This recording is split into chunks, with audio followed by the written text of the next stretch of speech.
আমাকে খাতনা দিছে। ও মা বলে কি অনেক একটু পিঠটার মতো ব্যথা। আমি হাড়ে হাড়ে টের পেয়েছি যে কত ব্যথা। আমার মা আমাকে সান্ত্বনা দিছে। আমার মাকে আমি নিয়ে যেতে চেয়েছিলাম, কিন্তু আমার মা তো রক্ত দেখলেই অজ্ঞান হয়ে যায়। আমার মা থাকলে আমি কোনো কষ্ট দিতাম না।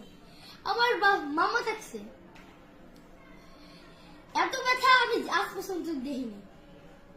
তবে কি করার, খাতনা তো দিতেই হবে, কিছু করার নাই। আল্লাহ, আমি তো হিন্দু না, আমি তো মুসলমান।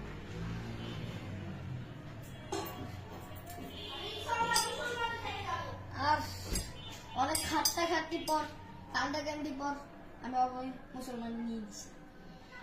আমার